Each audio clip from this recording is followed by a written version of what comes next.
We're down at the Seven Stars in Petersfield. Today we're going to be interviewing Mark from Jones & Young Mortgages, and we're going to be asking some questions to get a real understanding of what it's like to be a mortgage advisor in 2025. What's one thing you wish every client knew before they came to see you?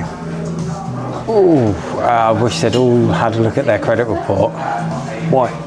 Because the information on there is mental. Too many people don't understand like the implications of, say, a mispayment, a recent mispayment. So if they saw it in black and white, they'd see 111111 22222 threes, and they'd go, "Oh, this looks shit." Instead of they turn up with a credit report expecting a mortgage, and it turns out they've not been paying their credit card for the last 6 months. Exactly that. Or they've got a really expensive car. That's often the way, mate. That's often the way. Question number one would be... Now ask me if I'm nervous or not. I can see you moving around the chair. What inspired you to become a mortgage advisor? What inspired me? I'll tell you what it was, right? I used to work in a hotel, and I used to see this guy just come in with his laptop. He'd work a few hours every day, and I just think that's a life. And one day I said to him, "Mate, what do you do?" And he was like, "I'm a mortgage advisor." And I thought, right, that'll do me. So you were in a hotel. What job is it you were doing in the hotel? Barman. That fits. I could see you being a barman. Oh, can you? I could Good. see you I being a barman. got promoted from pot washer. Oh, yeah, right. I was the best pot washer. But there was a guy that had one hand, and one day he said to me, he goes, "Mark, why are you so slow? I'm quicker than you, and I've only got one hand." And that really made an 18-year-old think. I really did. That was the first moment I thought, "Oh, he might have a point here." What'd you do? Take the other hand? Obviously, you're self-employed, or you're in a partnership with Richard. What is one of the things you enjoy the most about being your own boss? What do I enjoy most about being my own boss? I suppose it's the illusion of freedom. That would be my the best thing, but actually you don't get any more freedom, because if you don't work you don't get paid. So the illusion that you can do what you like, but in reality you can't. I suppose it's the fact that it's on my terms. I don't have to turn up somewhere where I'm told to turn up and work for a period of time. I can do it on my terms, but then I've got a business partner, so sometimes our terms don't match. So I am told to be somewhere I don't want to be. So, what's the most rewarding part of helping clients through their mortgage process? Without the stereotypical, of course, when they get their dream home at the end of it. I'll be absolutely honest with you, it's the people that didn't think they could get a mortgage. So we speak to a lot of people.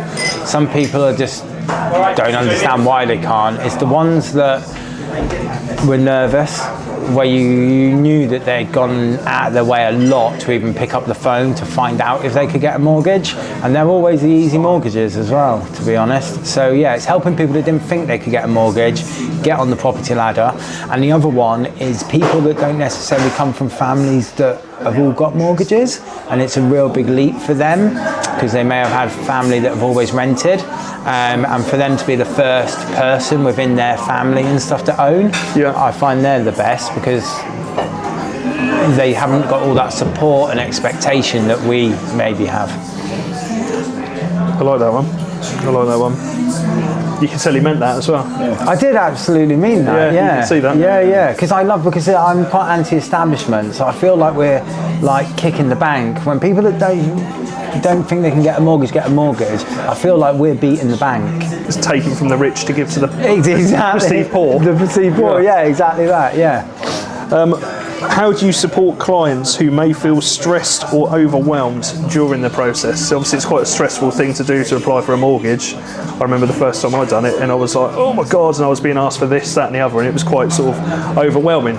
So what is it you do to make sure they stay sort of quite calm and trust in the process? Yeah, so we ask for all the documents up front, or as many as we can, to try and limit that. But yeah, you're dealing with underwriters that will ask for the most obscure documents. I think it's quite lender specific. I could tell you now what lenders will cause you more problems than others. But yeah, I suppose keeping them calm, it's hard, isn't it? Because it's more your personality than anything. But just trying to be organised, being honest, is probably the best we can do.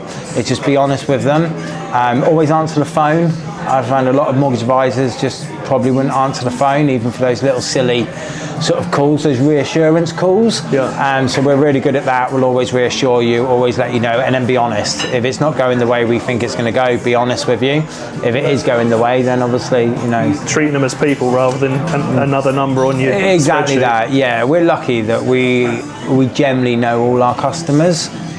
So yeah, you do find yourself emotionally attached to it.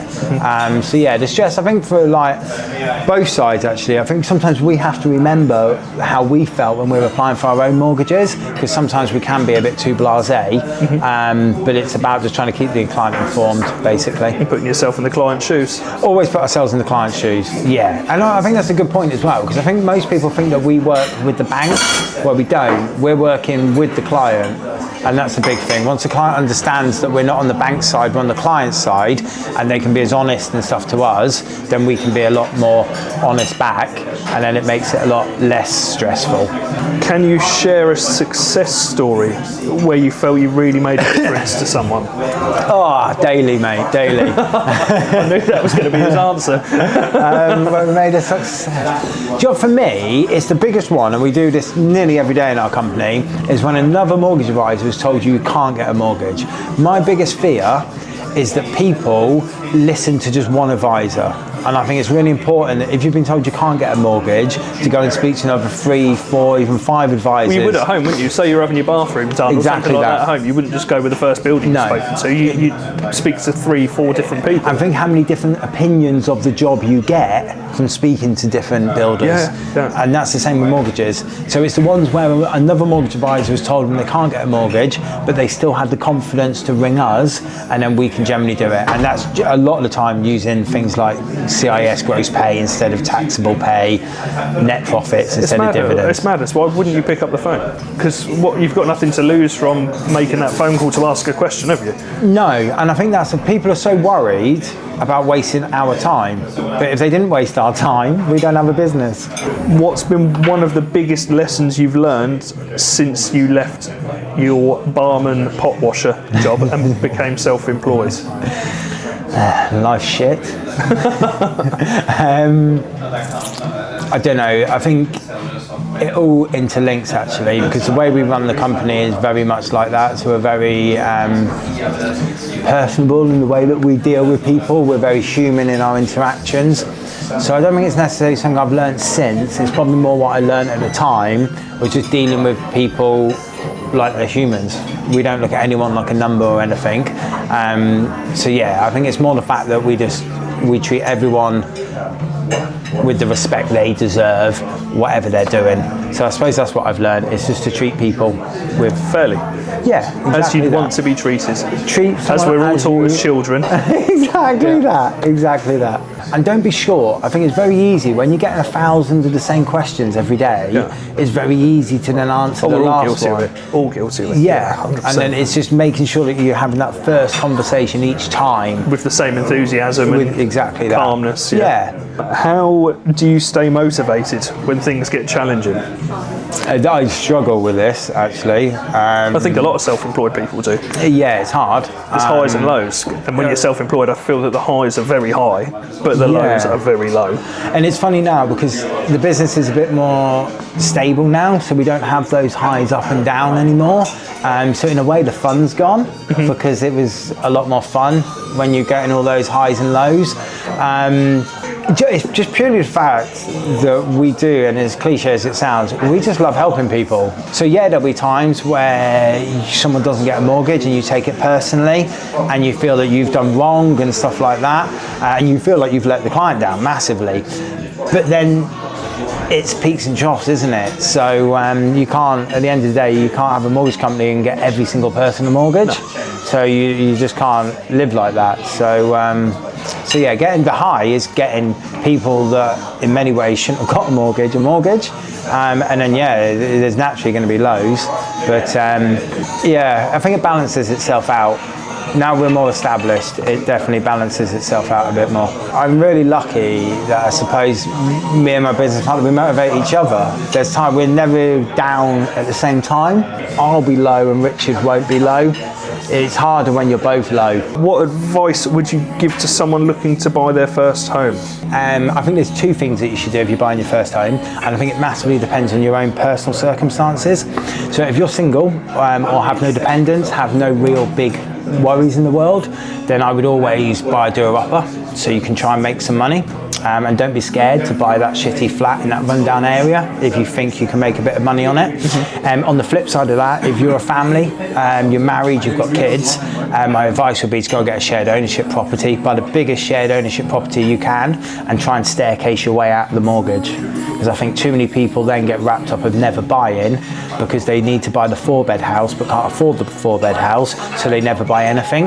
Where I think you're always better off to buy a 25% share of your 4-bed house if you can't afford the full amount. So at least get yourself on the ladder would be my advice. But it depends what you're doing. It's so hard to save a deposit when you've got kids, you've got a wife, you're all trying to meet your responsibilities in the household. Well, and have a life as well. Yeah, and have a life. It's often overlooked, isn't it? You know, the cost of just going out at the weekend to go and play bowling, for example, and have a meal. Yeah. You know, so these days that costs you upwards of 100, 150 pounds. Yeah, easily that. And I think that's where then people go, oh, sod it, I just won't buy then. Yeah. And so if you could just buy anything. So if I was younger, I'd be buying whatever I can afford, but needs a bit of work. If I was then older, had a family, I'd be buying a shared ownership property rather than not buying. I think the biggest problem is that people get in a rut that they think they can never buy, and then they don't end up buying.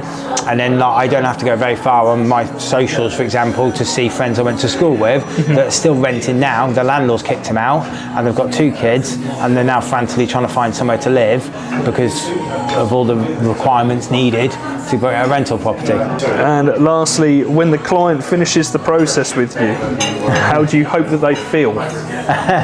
Well, slightly corny one to end on, this is where we get lucky, I suppose, because to be honest with you, we could give them the shittest service in the world, but they've just bought their dream house, so they're happy no matter what, in all honesty. I'd like to think that they're really appreciative of the work that we've done. I'd like to think that they understand what we've enabled them to do, but in reality though, at the end of the day, they've just bought a house, they're buzzing no matter what. I don't think they look back at the journey. I think they're just looking at the shiny new house that they've just got, so they're always ecstatic.